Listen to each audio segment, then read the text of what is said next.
जय माँ काली दोस्तों। आज हम जिस बारे में बात करेंगे वो ये है कि किस तरह से हनुमान जी की भक्ति हमें तैयार करती है माँ काली के रास्ते पे चलने के लिए। कभी कभी मैं अक्सर इस बारे में सोचती हूँ कि हमारे घरों में बहुत से लोग बचपन से ही हनुमान जी के बहुत ज़्यादा करीब होते हैं। हमारे में से न जाने कितने ही लोगों के घरों में हनुमान जी की पूजा होना एक बहुत ही साधारण और सरल सी बात है। मंगलवार के दिन हनुमान जी की पूजा की जाती है। हनुमान चालीसा अक्सर घरों में पढ़ी जाती है या रेडियो पे टीवी पे सुनी जाती है। और बूंदी का प्रसाद खा के हम में से न जाने कितने ही लोग बड़े हुए हैं। और सच कहूँ तो बचपन में तो मंगलवार का इस तरह से इंतज़ार रहता था कि कब मंगलवार होगा और कब चाशनी में डूबी बूंदी खाने का मौका मिलेगा। तो यही वजह होती है कि बचपन से ही न जाने कितने ही बच्चों को हनुमान चालीसा कुछ इस तरह से याद हो जाती है जैसे कि उनके स्कूल का कोई पाठ या प्रार्थना। और ये हमारी रोज़ की जो ज़िंदगी होती है ना, उसका एक हिस्सा ही बन जाती है। चाहे बचपन में हमें हनुमान जी के तत्व के विषय में ज़्यादा ज्ञान हो या ना हो, लेकिन कहीं ना कहीं हम हनुमान जी को देख देख कर उनकी भक्ति की यात्रा के दौर में ज़रूर चलने लग जाते हैं। और जैसे जैसे हमारी ज़िंदगी आगे बढ़ती है और हमारा मन थोड़ा थोड़ा गहराई में जाने लगता है, तब लोगों के भीतर एक अलग सी शक्ति और आकर्षण जागने लगता है परमात्मा की स्वरूप के प्रति, यानी कि हनुमान जी का जो स्वरूप है उसके प्रति। हम ये देखते हैं कि आज के समय में भी जो बहुत से हमारे यंगस्टर्स हैं, जो नौजवान लोग हैं, वो जिम जाते हैं और अपनी बॉडी बिल्डिंग करते हैं, अपनी कसरत करके अपने शरीर को अच्छा ढांचा देने का प्रयास करते हैं। और कहीं ना कहीं इस मामले में भी जो लोग प्रेरणा प्राप्त करते हैं वो हनुमान जी से ही प्राप्त करते हैं। लेकिन हमें ये भी सोचना और समझना होगा कि जो हनुमान जी हैं उनका जो स्वरूप है, जो रूप है, वो केवल इस आकर्षण से ही नहीं बंधा हुआ है। दरअसल हनुमान जो हैं वो प्रतीक हैं बहुत ही अधिक सौम्यता का, विनम्रता का और समर्पण का। यानी कि उनकी शक्ति केवल उनकी मांसपेशियों में ही नहीं है, बल्कि उनकी शक्ति उनके मन के भीतर छुपी है, जो कि उनका पूर्ण समर्पण है प्रभु राम के प्रति। तो जिस तरह से रामायण में भी हम देखते हैं कि उनकी सारी की सारी शक्ति जो है उनकी भक्ति से ही आती है। हमने शास्त्रों में भी देखा कि किस तरह से हनुमान जी जो हैं वो भगवान राम की भक्ति में पूरी तरह से खुद को खो देते हैं, विलीन कर देते हैं। और यहीं से जो समर्पण का भाव है हमें सीखने को मिलता है। हम ये जान पाते हैं कि जिस तरह से हनुमान ने पूर्णतः समर्पण कर दिया था प्रभु राम के प्रति, हम भी यदि वैसा ही समर्पण अपनी भक्ति में करेंगे तो निश्चित रूप से हम भी भक्ति के मार्ग में आगे बढ़ सकते हैं।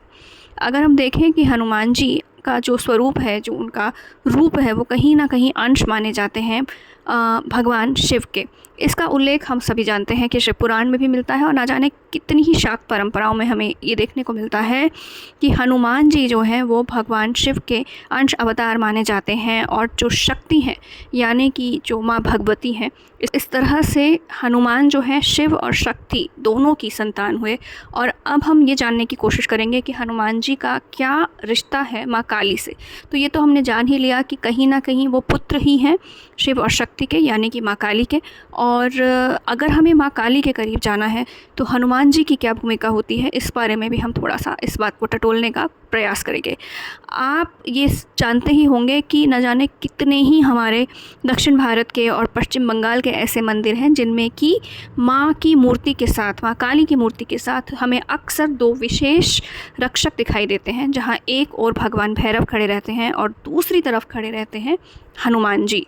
और ऐसा इसलिए होता है क्योंकि जिस तरह से भगवान भैरव को माँ का जो क्षेत्र होता है उसका क्षेत्रपाल यानी कि रक्षक माना जाता है, उसी तरीके से हनुमान जी को भी उनके सेवा और समर्पण तथा शक्ति के भाव के कारण माँ काली का उनको भी एक तरीके से द्वारपाल माना जाता है। और आप यही कारण है कि देखेंगे कि बहुत से मंदिरों में बाहर जो है माँ के मंदिर में घुसने से पहले ही आपको भगवान हनुमान की प्रतिमा या उनकी मूर्ति ज़रूर देखने को मिलेगी, उनका चित्र ज़रूर देखने के लिए मिलेगा। यहाँ तक कि मेरे घर में ये जो माँ काली की सुंदर सी प्रतिमा रखी हुई है, इसमें भी आप देख सकते हैं कि एक तरफ भगवान भैरव है और दूसरी तरफ भगवान हनुमान है। तो ये बात तो हम सभी समझ रहे हैं कि हनुमान जी जो हैं अपनी भक्ति और समर्पण के कारण माँ के द्वारपाल के रूप में बाहर माँ के मंदिर के अक्सर हमें मिलते हैं। क्योंकि जो व्यक्ति माँ तक पहुँचना चाहता है, पहले उसको समर्पण का भाव सीखना होगा, सरेंडर का भाव सीखना होगा, भक्ति सीखनी होगी, और तभी उसका रास्ता माँ तक पहुँच पाएगा। इस चीज़ को मैं कहीं न कहीं अपने बचपन के अनुभव से भी आपको जोड़कर बताना चाहती हूँ, क्योंकि जिस समय मेरा बचपन था, जब मेरे घर का जो माहौल था, वहाँ पे हमेशा से ही माँ काली की पूजा तो बहुत ज़्यादा होती थी, लेकिन हनुमान जी के विषय में इतनी ज़्यादा पूजा नहीं होती थी। तो जहाँ तक बात हनुमान चालीसा की भी है, वो भी मैंने खुद ही थोड़े बड़े होने के बाद, लगभग कॉलेज में जाने के बाद, मैंने हनुमान चालीसा पढ़ना शुरू की। और जैसे-जैसे उसे पढ़ते गए, तो जैसे अपने आप ही मन में एक अलग तरह का भाव उत्पन्न होने लगा, और वो भाव था सेवा का और समर्पण का। हालाँकि हनुमान चालीसा पढ़ते हुए ऐसा नहीं था कि उस समय मेरे मन में कोई बहुत ही अधिक भक्ति का भाव जाग गया हो, क्योंकि मेरा झुकाव हमेशा से ही माँ काली की तरफ था।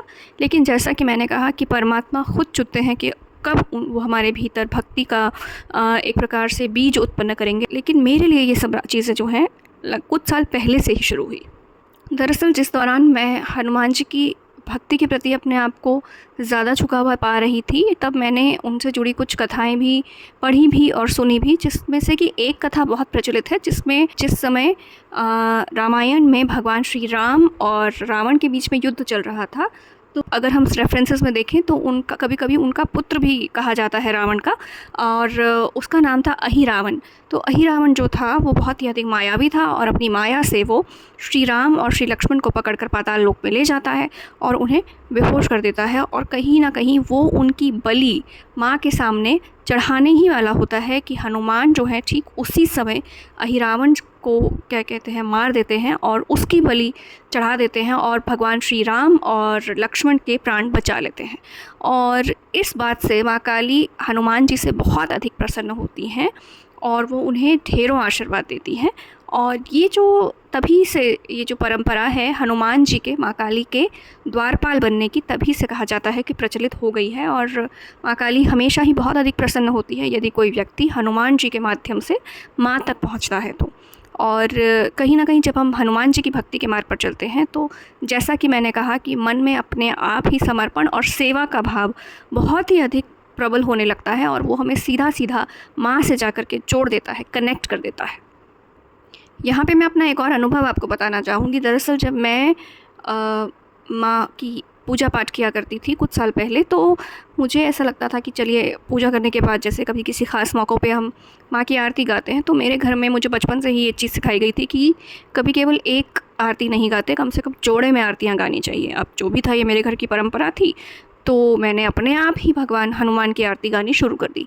जो सबसे पहले आरती माँ की आरती के अलावा जो मेरे मन को सूझी, वो हनुमान जी की आरती ही थी। और इस चीज़ में मैंने किसी से कुछ पूछा नहीं, क्योंकि और ना कुछ जानने की कोशिश की, लेकिन जो मन की आवाज़ थी कि अगर माँ की आरती के अलावा किसी की आरती गानी है तो हनुमान जी की ही आरती मैंने गाई। क्योंकि मेरे लिए तो हमेशा से ही, जब मुझे कुछ भी नहीं पता था, तब भी मैं यही जानती थी कि हनुमान जी जो है शक्ति और शिव के पुत्र हैं। तो इस प्रकार से मैंने अपने आप ही हनुमान जी की आरती और गानी शुरू कर दी, और साथ में माँ की आरती मैं किया करती थी। तो कहीं ना कहीं चाहे हमें कोई भी तौर तरीके ना भी पता हों, तब भी भगवान खुद ही हमें कहीं ना कहीं सिग्नल देते हैं। और मुझे लगता है कि माँ की काली की जो भक्ति की राह पर चलने का मेरे जैसे लोग प्रयास करते हैं, उसमें माँ खुद ही हमें रास्ता दिखाती है कि किस तरीके से, किस रास्ते से होते हुए हम उन तक पहुँच सकते हैं। और यहाँ पे जैसा कि मैंने कहा कि क्योंकि हनुमान जी तो खुद माँ के पुत्र हैं और उनके द्वारपाल हैं, तो उन्होंने किस तरह से अपनी भक्ति के माध्यम से माँ तक पहुँचने का रास्ता मेरे लिए खोला, और मैं आज तक भी इसी तरीके को फॉलो करती हूँ। और मैं आपको एक बार ये भी बात कहना चाहती हूँ कि जब मैंने हनुमान जी की आरती गाना शुरू किया, तो मैंने उसका अर्थ भी समझा, और धीरे धीरे मुझे ये समझ आया कि हनुमान हमें केवल शक्ति नहीं देते, वो हमें तैयार करते हैं, हमें सिखाते हैं कि सेवा समर्पण आखिर होता क्या है और अहंकार को छोड़ने का क्या मतलब होता है। जब हमारा मन इन गुणों को सीखने लगता है ना, तो कहीं ना कहीं हम माँ की शक्ति को भी और ज़्यादा गहराई से समझने लगते हैं। क्योंकि हनुमान जी का भाव कुछ ऐसा लगता है जैसे कि मान लीजिए वो हमें मज़बूत बना रहे हैं, और साथ ही साथ वो हमें बहुत ही ज़्यादा सॉफ्ट यानी कि विनम्र भी बना रहे हैं। मुझे लगता है कि शायद यही कारण है कि कई साधक ये अनुभव भी करते हैं कि हनुमान की भक्ति कहीं ना कहीं मन को तैयार करती है, और जो माँ की शक्ति होती है वो हमारे मन को जगाती है। अंत में मैं आपसे इतना ज़रूर कहना चाहूँगी कि हम में से हर व्यक्ति के लिए, हर इंसान के लिए भक्ति का रास्ता अलग अलग हो सकता है, लेकिन बहुत से लोगों की ज़िंदगी में हनुमान जी सेवा और समर्पण का मार्ग खोल देते हैं जिसका हमें पता भी नहीं चलता, क्योंकि वो इतना नेचुरल होता है। और जब ये मार्ग, सेवा और समर्पण का मार्ग हमारे लिए खुल जाता है, तो आगे चल के यही जो मार्ग है वो हमें देवी की शक्ति को समझने का द्वार बन जाता है। तो मैं आपसे ये जानना चाहती हूँ कि आप में से जितने भी लोग आज माँ काली की पूजा पाठ कर रहे हैं, उनके प्रति एक झुकाव महसूस करते हैं, क्या आपने भी कहीं ना कहीं अपनी ज़िंदगी में हनुमान जी की प्रार्थना पूजा की है? और यदि की है तो क्या आप आज मेरी इस बात से ख़ुद को जोड़ पा रहे हैं कि क्योंकि आपने ख़ुद को हनुमान की भक्ति से कहीं ना कहीं जोड़ा, इसीलिए आज माँ की शक्ति का तक पहुँचने का जो द्वार है, माँ की भक्ति तक पहुँचने का जो द्वार है, वो आपके लिए खुल गया है। मेरा ये वीडियो आपको कैसा लगा मुझे लाइक करके ज़रूर बताइएगा, कमेंट कीजिएगा और मेरे इस वीडियो को ज़रूर शेयर कीजिएगा। यदि माँ काली चाहेंगी तो आप मेरे इस वीडियो को ऐसे तमाम लोगों तक ज़रूर पहुँचाएँगे जिन्हें भगवान हनुमान की भक्ति और माँ काली की शक्ति दोनों में गहरा विश्वास है। इसी के साथ आज का वीडियो मैं यहीं समाप्त करती हूँ। ओम काली।